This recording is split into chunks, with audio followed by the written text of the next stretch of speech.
Let's talk about ancient plagues and ancient virtues. I'm Eric Steinhardt. You can learn more about me at ericsteinhardt.com. Here's Thucydides. He lived about 460 to 400 BC, and he was an Athenian general. The statue there is probably fairly accurate since it was made from a cast of his death mask. And Thucydides wrote a book called The History of the Peloponnesian War. That was the war between Athens and Sparta.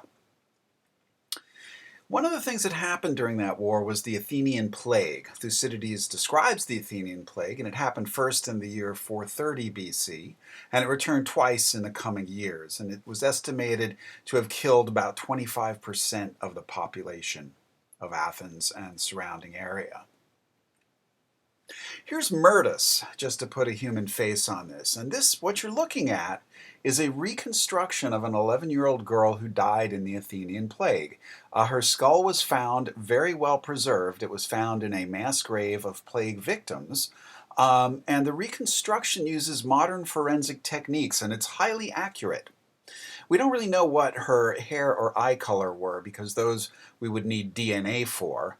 But the construction of her facial features is probably quite accurate. That's probably pretty close to what she looked like, and that should give you a nice way to, humanize this. I mean, this is an 11-year-old girl who died a horrible death during this plague, or this is an image of that girl. Of course, we don't know that her name is Myrtis. It was a common name at the time, so that name was just given to her. So these were real people who suffered and died because of a plague that they didn't understand.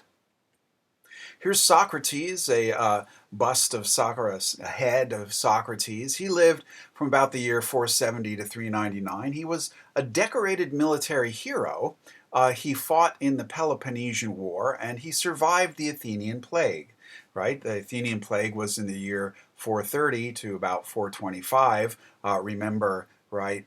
Earlier dates have bigger numbers, BC, because you're counting down to 0. So he survived the Athenian Plague, and he was unjustly sentenced to death, and he didn't flee from Athens after his death sentence. So Socrates was a man who knew death, war, plague, and he did not fear death, right? This is a picture of the Death of Socrates. Obviously, it's an artistic rendering by Jacques-Louis David. And you see the people grieving, but Socrates is calm, and Socrates about to drink the poisoned hemlock, and Socrates pointing upwards towards the good, right? Towards the form of the good. Despite death and war and plague, Socrates did not condemn the world. He said the world comes from the good. He said existence and being are in things because of the good, but the good is beyond being in power and glory. Plato records that in the Republic. Probably Socrates said something like that. We don't know for sure. But Socrates and his student Plato, right, they said the world comes from the good. Here's Epictetus. He lived in the year 50 to 135 AD or so in Rome and in Greece. He was a slave who was crippled by his master. Then he was set free. You can see the crutch that he had to use for the rest of his life. And so he was crippled when he was young, so he wouldn't run away. And he was a Stoic philosopher. And the Stoics recommended self-mastery and love of fate, amor fati, love of your fate. And here's Epictetus's book, the Discourses, Fragments, and Handbook. Right, we have records of his lectures that he gave in his philosophical school, and he talks a lot about fevers. Right? The ancients had very little medical knowledge, and fevers were common, sudden, and often fatal.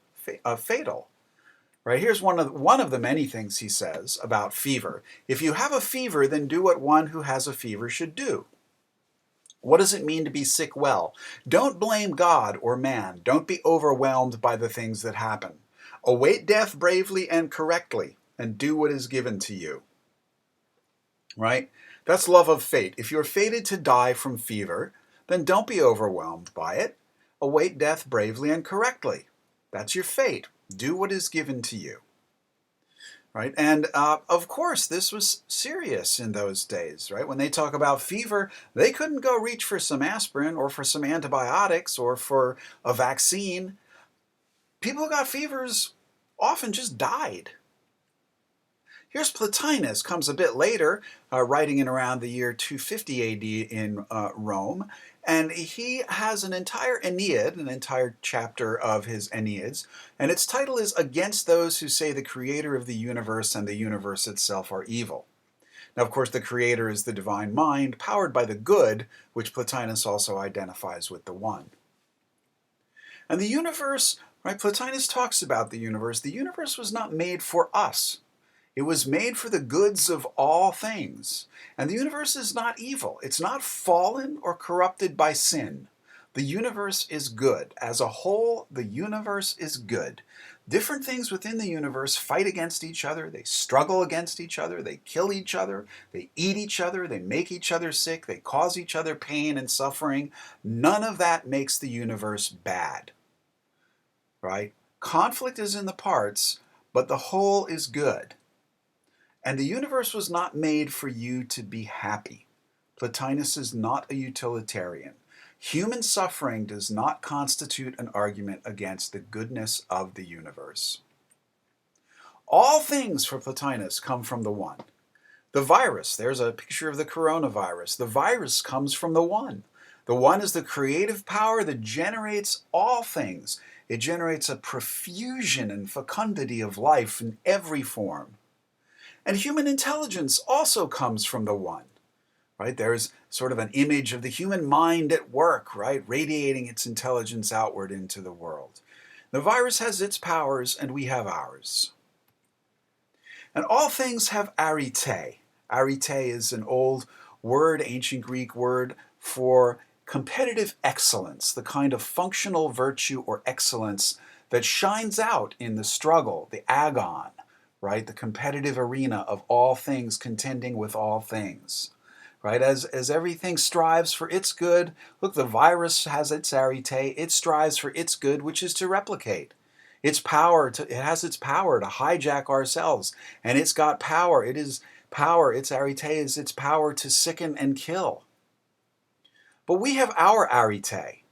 And our arete consists of our moral virtues, our courage, endurance, and resilience.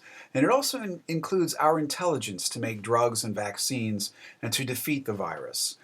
So ancient peoples, right, if you think of ancient peoples as living idyllic lives, their lives were filled with violence, with war, with criminality and barbarism and savagery of all kind, right, with tyrannical leaders who were doing horrible things to people, with violence, theft, rape, murder, every kind. There's no police forces. There's very little social order. And there are wild animals that will kill you and eat you. And there are plagues that come out of nowhere, and you don't have the slightest understanding why. There's no science. There's almost zero medical knowledge. People did the best they could. And people flourished. Ancient peoples had to deal with these troubles. They had to conquer them. And they became strong in doing so. They cultivated their virtues. They cultivated their strengths personally and socially. And they tried as hard as they could to work for the good. And it's thanks to them that we exist, that we have our well-ordered societies. And it's not just the ancient Greeks, but people all over the world suffered in the ancient times from plagues, from death, from war, from criminality, from poor government. They suffered from all these things, and yet they flourished. And they made things better. And if they had given up, if they had stopped fighting, we wouldn't exist because they were our ancestors, and we wouldn't have the political and public goods that we do have, however fragile they are and however easily they are corrupted and destroyed. So, there is hope, there is virtue, there is intelligence, and there is courage. And remember that even if any one of us is sickened, even if any one of us dies, the human species will prevail, and our virtues and our ideas and our ideals will prevail. And we will defeat this thing. And this universe is good. I'm Eric Steinhardt. Thank you very much.